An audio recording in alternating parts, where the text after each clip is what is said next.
Hey everyone, welcome back in your classes. So today in this video we are going to cover section 117 to onwards. As already we have covered section 111, 12, 13, 14, 15 and 16. So what the section let's recall what the section 111 is talking about. Section 111 किसके बारे में बात करता है? कुछ definitions दिए गए हैं. सेक्शन 112 किसके बारे में बात करता है? मैंने बताया था इसका ट्रिक. 112 हमारी कंट्री में यूज़ किया था नंबर. तो हमारी कंट्री से बाहर वाली कंट्री में रिक्वेस्ट भेजना है, लेटर ऑफ रिक्वेस्ट किसी पर्टिकुलर पर्सन को या फिर चीज़ को या थिंग्स को, किसी भी चीज़ को इन्वेस्टिगेट करवाने के लिए उसका पूरा प्रोसीजर पर बता रखा है, क्या स्टेप्स है. तो वो आप ज़रूर उस वीडियो को देखना. इससे पहले वाली वीडियो में, इससे पहले से और पहले वाली वीडियो में 2-3 कंटिन्यू वीडियो मैंने बना दी है इस पर, चैप्टर 8 पे. उसके बाद सेक्शन 113 है. सेक्शन 113 किसके बारे में बात करता है? अगर हमें आउट ऑफ कंट्री से इन इंडिया में लेटर ऑफ रिक्वेस्ट आता है तो फिर क्या प्रोसीजर होगा. और सेक्शन 114 जो है वो किसके बारे में बात करता है? किसी पर्सन को असिस्ट करना है, मतलब किसी पर्सन को आउट ऑफ कंट्री से हमें ले आना है अपने पास. जैसे हमने लेटर ऑफ रिक्वेस्ट भेजा था इंडिया से बाहर और बाहर से इंडिया में, वैसे सेम किसी पर्सन को अगर हमें बुलाना है इन्वेस्टिगेशन के लिए एज एविडेंस के तौर पे उसको यूज़ करना है. ऐसे हमें लगता है उस पर्सन के पास कोई एक्वेंटेड विद फैक्ट है, नॉलेज है, तो उसके लिए वारंट ऑफ अरेस्ट भेजना है. तो इंडिया से बाहर कैसे जाएगा, क्या प्रोसीजर है? बाहर कंट्री से हमारी कंट्री में क्या प्रोसीजर है? सेक्शन 114 बोला गया है, जिसके सब क्लॉजेस हैं वो कवर करते हैं इसको. फिर हम सेक्शन 115 में आते हैं. जो सेक्शन 115 किसके बारे में बात करें? किसी थिंग्स को करना है या फिर किसी प्रॉपर्टीज़ को, स्पेशली प्रॉपर्टी वाली चीज़ों को फॉरफिट करना है या फिर अटैचमेंट करना है, तो उसका क्या प्रोसीजर होगा. इसमें सिर्फ डिक्लेरेशन दिया है. सेक्शन 115 में डिक्लेरेशन दिया हुआ है. सेक्शन 116 जो है 116 उसमें बता रखा है क्या प्रोसीजर है. सेक्शन 117 जो है वो बात करता है सीज़र करना है, सीज़ करना है या फिर अटैच करना है किसी प्रॉपर्टी का, तो क्या प्रोसीजर होगा, उसको हम यहाँ पे कंटिन्यू कवर करने वाले हैं. तो सेक्शन 117 बात करता है वेयर एनी ऑफिसर. मैं इतना रीड नहीं करना चाहती हूँ इस वीडियो में. मैं डायरेक्ट को रीडिंग एक्सप्लेन नहीं करूँगी, क्योंकि सेम प्रोसीजर जो इंडिया में फॉलो किया जाता है, जो हमने सेक्शन 44 में पढ़ा होगा. सेक्शन पहले 57 पढ़ते थे, अभी भी इसमें 57 58 में ही है. इन सब में जो प्रोसीजर हैं वही सेम प्रोसीजर यहाँ भी है.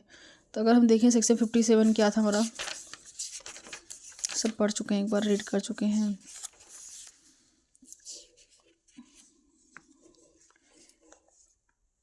ये सब चीज़ें हैं. जैसे पर्सन, कोई अगर ऐसा लगता है पर्सन है उस पर पर्टिकुलर ऑफेंस में है, तो उसको कैसे हम बुलाएंगे. 49 में है search of the person. Same ही सब प्रोसीजर है. किसी पर्सन प्लेस में अगर हमें अरेस्ट का वारंट भेजना है, सर्च ऑफ प्लेस करना है किसी पर्सन को या फिर किसी थिंग्स को, जो भी प्रोसीजर है जो हमने पढ़ चुके हैं, आप उस वीडियो को देख सकते हैं.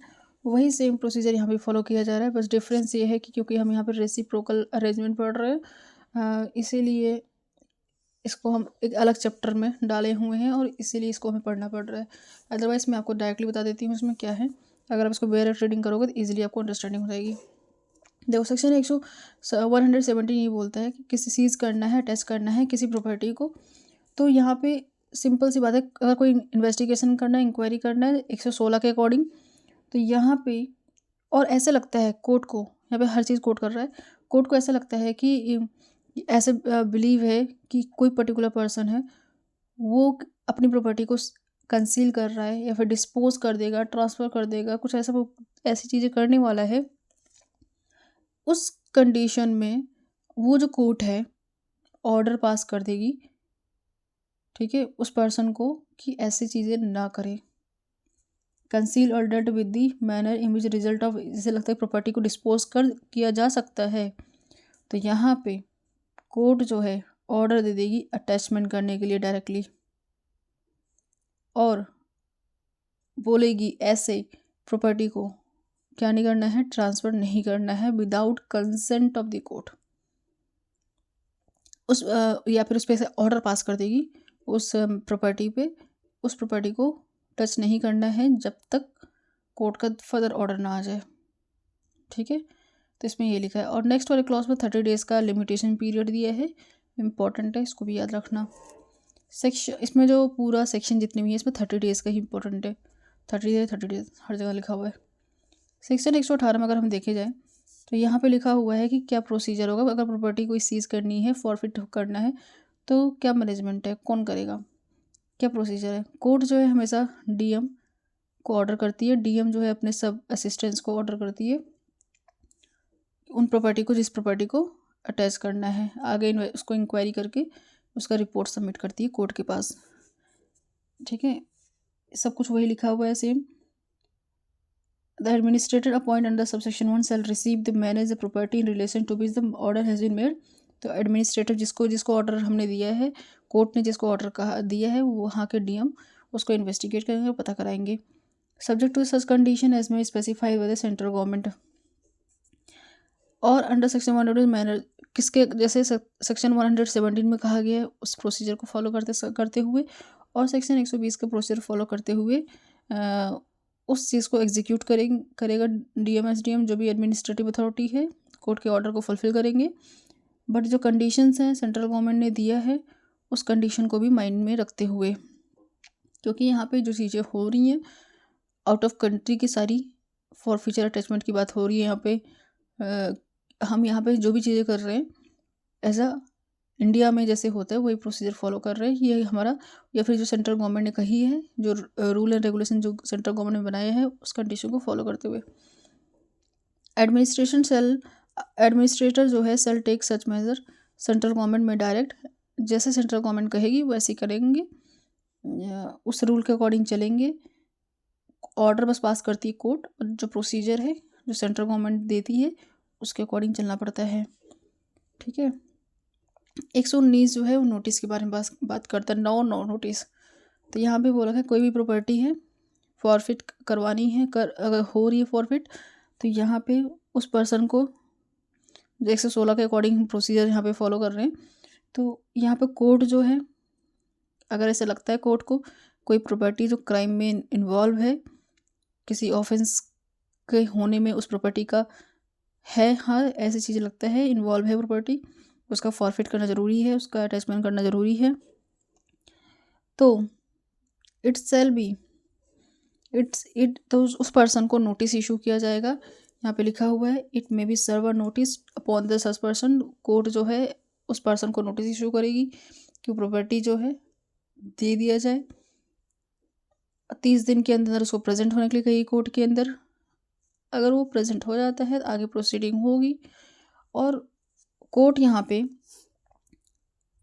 बोलेगी, एक सो कॉज देगी कि अगर तुम्हें ऐसा लगता है तुम नहीं इसमें इन्वॉल्व हो, तुम्हारी प्रॉपर्टी फॉरफिट नहीं होनी चाहिए, तो उसका रीज़न दो, ऐसा तुम्हें क्यों लगता है। ये वाई ऑल और any of the such property as the case may be not be declare to be proceed for crime और forfeit to the central government. क्यों तुम्हें ऐसा लगता है कि सेंट्रल गवर्नमेंट के थ्रू ये फॉरफिट नहीं होनी चाहिए, अगर इसका रीज़न दे सकते हो तो दो, कोर्ट ऐसे बोल सकती है।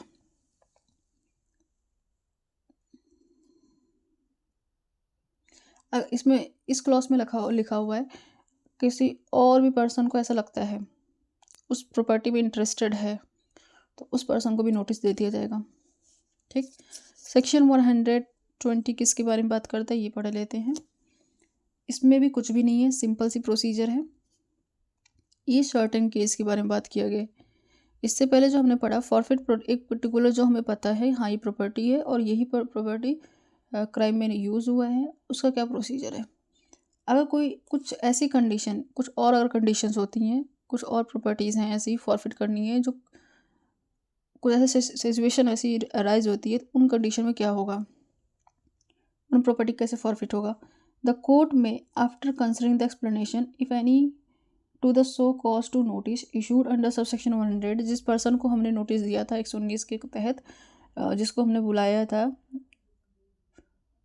And material available before it, अगर ऐसा लगता है वो पर्सन उसके वो पर्सन आता है या फिर मटेरियल उसके सामने आता है कोर्ट के सामने नोटिस के बाद, after giving to a person affected and in the case where the person affected hold any property specified in notice to any other person to such other person also a reasonable opportunity to be heard. दूसरा person जो है ऐसा लगता है affected होता है, या फिर जो पर्सन है जिसको हमने नोटिस दिया है उसको अपॉर्चुनिटी दी जाएगी सुनने की। ऑर्डर टू रिकॉर्ड, उसकी जो बातें कह रहा है उस बातों को रिकॉर्ड किया जाएगा। ये चीज़ यहाँ पे लिखी हुई है।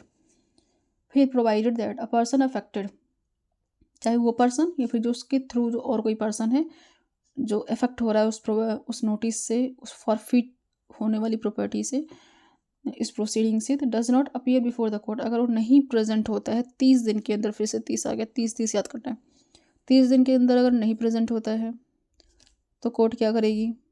Court x Partey order pass कर देगी।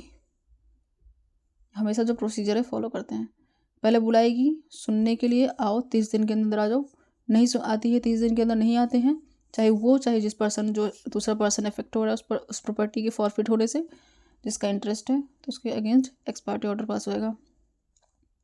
नेक्स्ट सब क्लॉज बोलता है जिस प्रॉपर्टी से कोर्ट जो है सेटिस्फाई हो जाती है कि जिसको नोटिस दिया था उसने,